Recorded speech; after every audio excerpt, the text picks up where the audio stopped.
Matapos ang matunog na balitang isinusulong ng Los Angeles Lakers ang pagkuha kay Nick Claxton kapalit ni na Austin Reeves at Dalton Knecht, naglabas ng matapang at diretsong opinyon si Lakers legend James Worthy.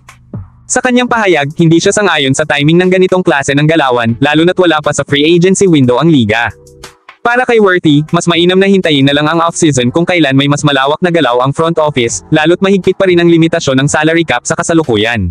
Sa sobrang paulit-ulit nga ng punto ni Worthy, binigyang diin niya na kailangan ng Lakers ng isang caliber center, isang tunay na sentrong kayang makipagsabayan sa malalaking pangalan sa liga. Isa sa pinaka-kontrobersyal na banat ni Worthy ay kung bakit hindi na lang subukang kunin ng Lakers si Nikola Jokic. Bagamat alam nating lahat na isa ito sa pinakamahal at pinakamaimpluwensyang player sa buong NBA, para kay Worthy, kung seryoso talaga ang Lakers na manalo ng championship, bakit hindi subukan ang imposible?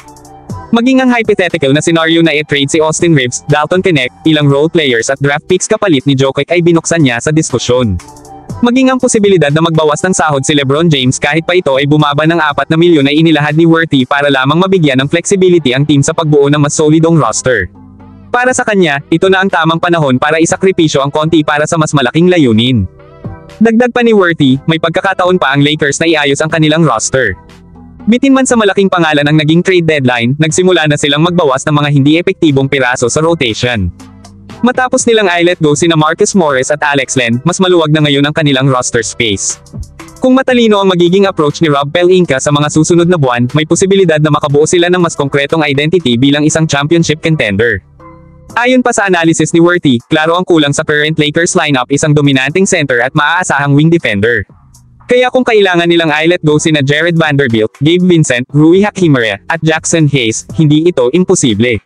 Sa halip, dapat mag-focus ang Lakers sa pagpapanatili ng mga masangkop na players tulad nina Maxey Kleber, Dalton Knecht, Bronny James, Dorian Finney-Smith, LeBron James, at ang bagong bituin ng team na si Luka Doncic. Dahil narito na si Luka sa Lakers, binuksan ni Worthy ang ideya ng isang napakalupit na Big Three, Nikola Jokic, LeBron James, at Luka Doncic. Kung may isa sa katuparan nito, magiging solid ang kanilang starting five kasama sina Maxey Kleber at Shake Milton, isang lineup na kayang makipagsabayan sa anumang super team sa liga. Ngunit nagbabala rin si Worthy na maaaring humina ang second unit ng team, lalo na kung siyam na players lang ang magagamit sa regular rotation. Sa ganitong sitwasyon, napakahalaga ng papel ng mga two-way players na maaaring punan ang mga butas ng team sa depensa at enerhiya off the bench. Ang pananaw ni James Worthy ay hindi lamang emosyonal na opinyon mula sa isang dating player, ito ay matalinong pagsusuri batay sa kasalukuyang kalagayan ng team. Sa likod ng kanyang pahayag, makikita ang kanyang pagka-disappointed, ngunit naroon din ang pag-asa. Isang panawagan ito sa Lakers front office na huwag sayangin ang natitirang prime ni LeBron at ang potensyal ng bagong partnership nila ni Luka Doncic. Kung may tamang pagkakataon at matalinong galaw, baka nga ang imposible ay maging posible. I-comment na lang nyo ang inyong opinion kung may time po kayo, at huwag po kalimutan mag-like at mag-subscribe sa channel para sa latest Lakers update. Maraming salamat po.